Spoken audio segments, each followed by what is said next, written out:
Hello everyone, welcome back to the channel. आज की इस वीडियो में हम करने वाले हैं shaping of the earth surface का लेक्चर नंबर 2।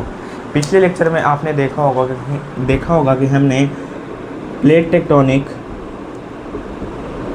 टेक्टोनिक थ्योरी को समझा था और हमने क्या क्या देखा था। अर्थ के तीनों लेयर के बारे में हमने जाना था, जो है कि क्रस्ट, मेंटल और कोर।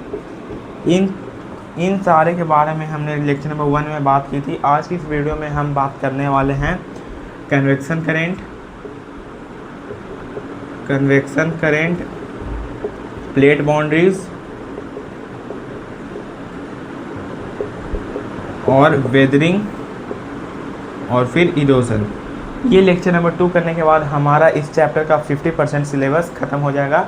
तो चलिए आज की इस वीडियो को शुरू करते हैं। सबसे पहले हमने प्लेट बाउंड्री के बारे में बात किया था। अब उसके बाद है कि हमारे अर्थ पे टोटल कितने मेजर प्लेट होते हैं? 7 मेजर प्लेट होते हैं। तो उनमें से सबसे पहला हमारा नाम आता है इंडो ऑस्ट्रेलियन प्लेट। उसके बाद African plate, north American plate,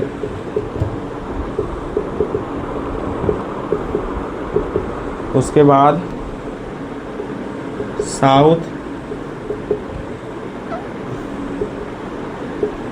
south American plate,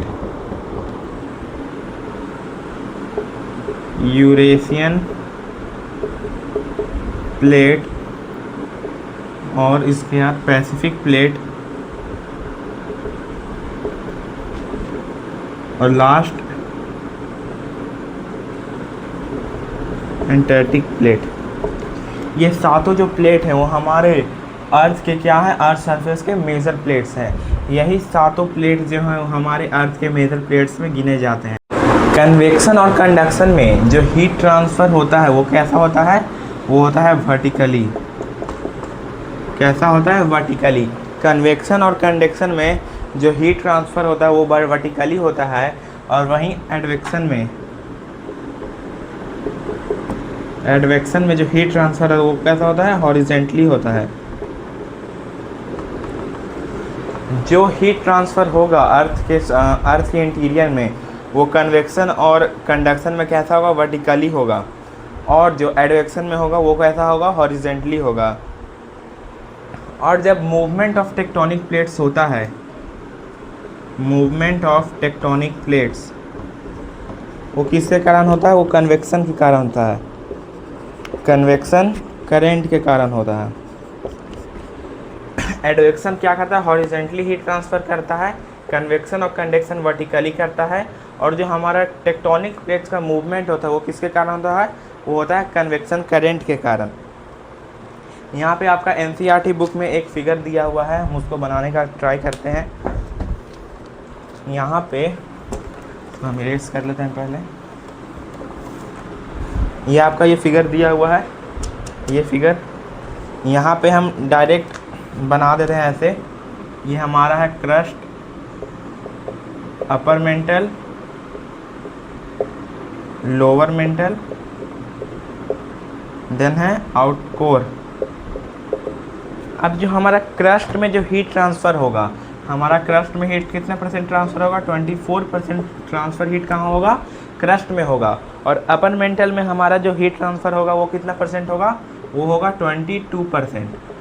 crust में होगा 24%, अपर मेंटल में होगा 22%, लोअर मेंटल में होगा 32%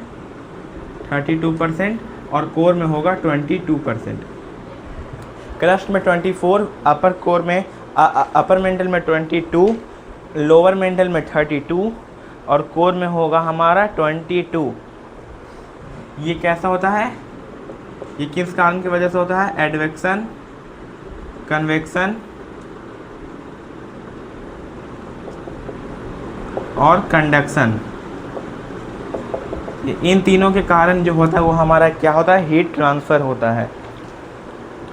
यहाँ तक हमारा हो चुका है। अब बढ़ते हैं हम नेक्स्ट टॉपिक, जो कि हमारा प्लेट बाउंड्रीज। नेक्स्ट है प्लेट बाउंड्री। तो प्लेट बाउंड्री वो होता है जहाँ पे जब दो टेक्टोनिक प्लेट्स, फॉर एग्जांपल ये एक टेक्टोनिक प्लेट्स है और ये एक टेक्टोनिक प्लेट्स है, ये इन दोनों का एज जहाँ पर दो टेक्टोनिक प्लेट्स आकर मिलते हैं उसी को हम लोग क्या बोलते हैं, प्लेट बाउंड्रीज बोलते हैं। क्या बोलते हैं उसको, प्लेट बाउंड्री। इसका डिफिनेशन क्या हो जाएगा, the edge of tectonic the edge of tectonic plates where they meet together is called plate boundary।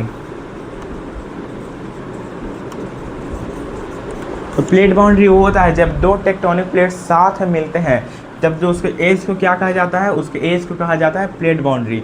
Plate boundary के मेनली कितने टाइप होते हैं, प्लेट बाउंड्री के मेनली 3 टाइप होते हैं। कितने टाइप होते हैं प्लेट बाउंड्री के, मेनली 3 टाइप। कौन कौन से होते हैं,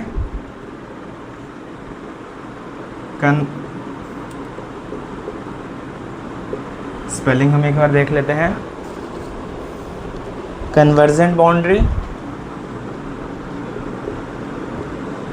convergent, second is divergent, and third one is transform।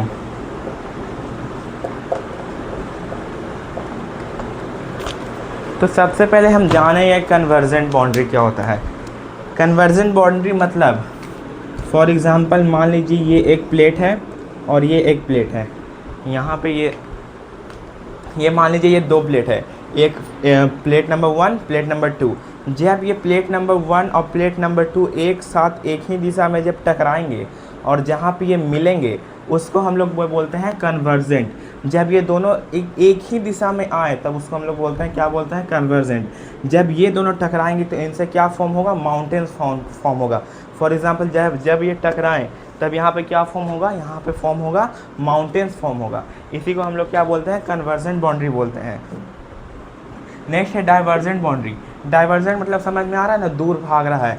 एक ये बाउंड्री है प्लेट बाउंड्री, एक ये प्लेट बाउंड्री है, ये दोनों क्या करता है, ये दोनों आपस में टकराते हैं। लेकिन डाइवर्जेंट में क्या है, उसी का उल्टा है, एक प्लेट इधर भागता है तो एक प्लेट इधर भागता है।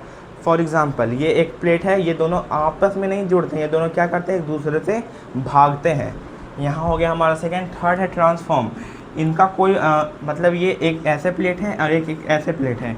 फॉर जैसे कि ये एक प्लेट है और एक ये प्लेट है, तो ये ऐसे और ऐसे नहीं भागेंगे, ये क्या करेंगे, एक ऊपर जाएगा तो एक नीचे जाएगा। इससे कोई भी डैमेज नहीं होता है, नो डैमेज टू लाइवलीहुड। इन दोनों से क्या होगा, फॉर्मेशन।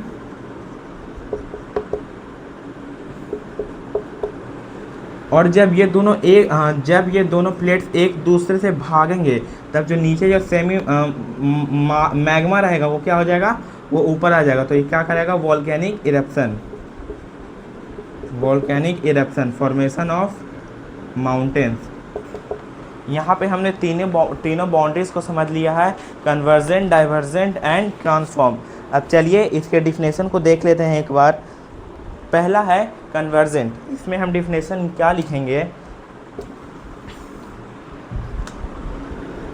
आप भी नोट करते चाहिएगा। When 2 plates moves towards each other, यहाँ पे हम फिगर भी बना देते हैं। ये एक प्लेट है और एक ये प्लेट है, जब ये आपस में एक ही डायरेक्शन में जब ये मूव करें तो उसको हम लोग क्या बोलते हैं, कन्वर्जेंट बाउंड्री बोलते हैं। दूसरा है डाइवर्जेंट। डाइवर्जेंट हो जाएगा उल्टा इसका, move away from each other. ये एक प्लेट है और एक ये प्लेट है, ये इधर भागेगा तो ये क्या करेगा, इधर भागेगा। थर्ड है ट्रांसफॉर्म।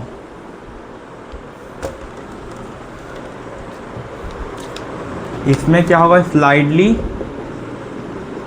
पास ईच प्लेट।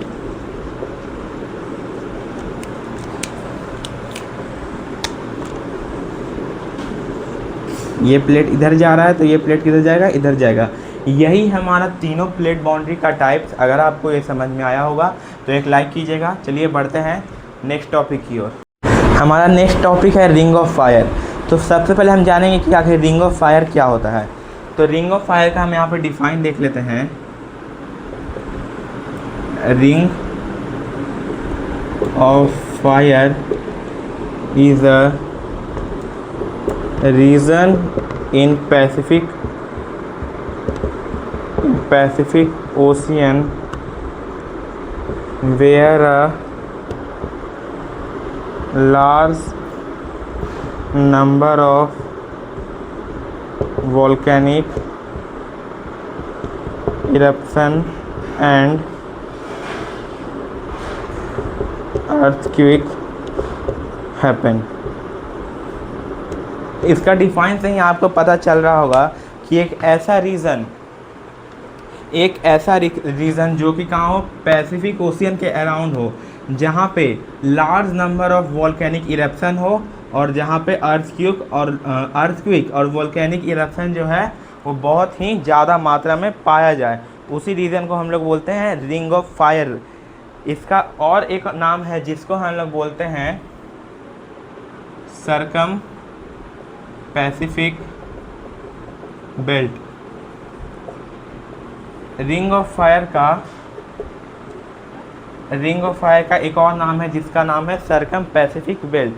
यहाँ पे वॉल्केनिक इरप्शन जो होते हैं, वॉल्केनिक इरप्शन वो लगभग कितने परसेंट होते हैं, वो 80% तक यहाँ पे वॉल्केनिक इरप्शन होते हैं। समझ रहे हैं आप, यहाँ पे वॉल्केनिक इरप्शन कितने परसेंट तक होते हैं, 80% तक। और यहाँ पे अर्थक्वेक होते हैं 85% तक। मतलब समझ जाइए कि यहाँ क्या होता होगा। अर्थक्वेक 85% तक जहाँ हो रहा है वो रीज़न कहाँ हो सकता है, फॉर एग्ज़ाम्पल वो रीज़न हो सकता है जापान और इंडोनेशिया। ये इसके एग्ज़ाम्पल है किसके, रिंग ऑफ फायर के, जहाँ पे ये हो रहा है। तो यहाँ पे हमारा रिंग ऑफ फायर का टॉपिक ख़त्म हो चुका है। बढ़ते हैं नेक्स्ट टॉपिक की ओर, जो कि हमारा weathering and erosion. Next topic है वेदरिंग। तो सबसे पहले वेदरिंग का डिफाइन हम देखेंगे।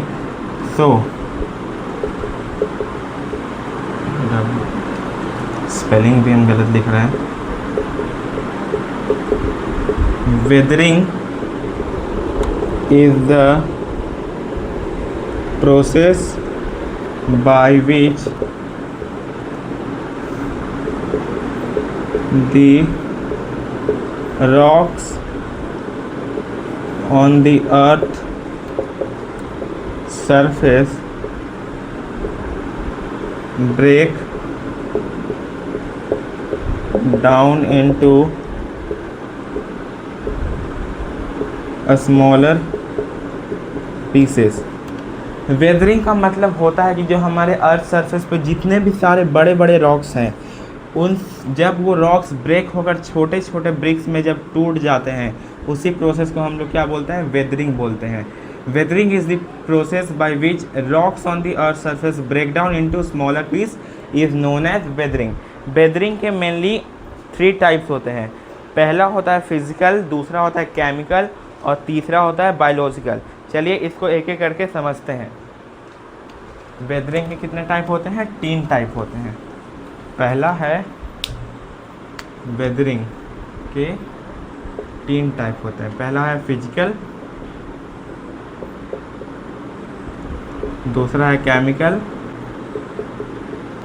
तीसरा है बायोलॉजिकल। फिजिकल में कौन कौन से चीज़ रिस्पॉन्सिबल होते हैं? फिजिकल में रिस्पॉन्सिबल होते हैं आपके रेनफॉल, दूसरा होता है आपका सनलाइट, केमिकल में आपके होते हैं गैसेस, एसिड रेन्स। बायोलॉजिकल में आपके होते हैं प्लांट्स, इंसेक्ट्स, एनिमल्स, इंसेक्ट्स और माइक्रो ऑर्गेनिज्म। ये फिजिकल में जो होते हैं रेनफॉल और सनलाइट जो होते हैं वो क्या होते हैं, रिस्पॉन्सिबल होते हैं। यहाँ पे हमारा और भी कौन कौन सा रिस्पॉन्सिबल हो जाएगा, फिजिकल में हो जाएगा हमारा सनलाइट हो गया, वहीं विंड, और केमिकल में और कौन कौन से हो जाएंगे, वाटर, एयर, एसिड में कौन सा एसिड, यहाँ एसिड भी लिख देते हैं, एसिड में CO2, और बायोलॉजिकल में और कौन कौन से हो जाएंगे, यही एनिमल्स, प्लांट, माइक्रोऑर्गेनिज्म, इंसेक्ट, यही चारों, यही तीनों फिजिकल, केमिकल और बायोलॉजिकल में यही सारे रिस्पॉन्सिबल होते हैं। यहाँ पे फिजिकल का हम डिफाइन क्या कर लेंगे, इट इज़ अ फिजिकल का हम डिफाइन क्या लिख सकते हैं, यहाँ हम इसको इरेज कर लेते हैं। फिजिकल में हम लिखेंगे it is a type of weathering in which rocks are divided by physical causes such as sunlight, rainfall, wind और frost, जिसमें जब rocks in sunlight, rainfall, wind और फ्रोस्ट के कारण जब बड़े बड़े रॉक स्मॉलर पीसेस में डिवाइड होते हैं, किसके कारण, टेम्परेचर चेंजेस, विंड, फ्रोस्ट के कारण, उस प्रोसेस को हम लोग क्या कहते हैं, फिजिकल चेंजेस, उसको क्या करते हैं, फिजिकल वेदरिंग कहते हैं। नेक्स्ट है केमिकल वेदरिंग। केमिकल वेदरिंग में भी सेम वही होगा, यहाँ होगा it is a type in which rock are divided by chemical causes such as acids, acid में कौन सा, CO2, एसिड रेन्स होगा, और कौन कौन से हो जाएंगे, वाटर और एयर, ये किस चीज़ में रिस्पॉन्सिबल होते हैं, केमिकल वेदरिंग में। नेक्स्ट है बायोलॉजिकल में भी वही होगा, लेकिन यहाँ पे क्या हो जाएंगे, चेंज हो जाएंगे। यहाँ हम लिखें अब यहाँ पे it is a type in which rocks are divided by biological causes such as insects, animals and microorganisms। जब वेदरिंग हुआ, वेदरिंग में कौन कौन से चीज़ रिस्पॉन्सिबल हुए हैं, फिजिकल, केमिकल और बायोलॉजिकल। जब बड़े बड़े पत्थर छोटे टुकड़ों में, जब बड़े बड़े पत्थर छोटे टुकड़ों में डिवाइड हुए, तब वो डिवाइड होकर कहीं ना कहीं तो एक जगह इकट्ठे होंगे, गिरेंगे। तो जब भी वेदरिंग होने के बाद, जब वो जो टूटे हुए रॉक्स होते हैं, जब वो डिस्प्लेस हो जाते हैं, क्या हो जाते हैं, डिस्प्लेस, तब उस प्रोसेस को हम लोग बोलते हैं इरोजन। हमारा नेक्स्ट टॉपिक होगा इरोजन टॉपिक, और आज के लेक्चर का लास्ट टॉपिक है इरोजन। इरोजन हमने आपको बताया कि जब बड़े बड़े पत्थर जब दो छोटे छोटे टुकड़ों में बट जाते हैं, तब जो वो छोटे छोटे टुकड़े इरोट हो जाते हैं, मतलब डिस्प्लेस हो जाते हैं। डिस्प्लेस वो किस कारण से होते हैं, वो होते हैं इरोजन के कारण से। Displace the small piece of rock is known as erosion. तो इरोजन किस किस कारण से हो सकता है, आपने कभी सोचा है? तो सबसे पहले होगा विंड की वजह से, सेकेंड है वाटर की वजह से। वाटर में क्या क्या हो जाएगा, रिवर की वजह से। जब रिवर का पानी, जब हम अभी रुकिए आपको भी बताते हैं, रेनफॉल, तो जब रेनफॉल होगा तो रिवर का जो पानी वो क्या करेगा, बढ़ जाएगा। तब वो क्या करेगा स्मॉल पीस ऑफ रॉक्स को क्या कर देगा, डिस्प्लेस कर देगा। रेनफॉल, ओशियन वेव, यह तीनों क्या हो जाएंगे, वो वाटर में ही आ जाएंगे। नेक्स्ट है सी वाटर एंड फोर्थ है ग्लेशियर और 5 है ग्राउंड वाटर। ये जो इरोजन होता है, इरोजन इन पांचों की वजह से क्या होता है, पहला विंड, वाटर, सी वाटर, ग्लेशियर और 5 है ग्राउंड वाटर। मेनली इरोजन के यही 5 मुख्य कारण होते हैं जो कि हमने अभी आपको बताया। तो आज का यह लेक्चर हमारा यहीं पे ख़त्म होता है। मिलते हैं आपसे लेक्चर नंबर 3 में। के लिए हमारे चैनल दीपक क्लासेस को सब्सक्राइब करना ना भूलें।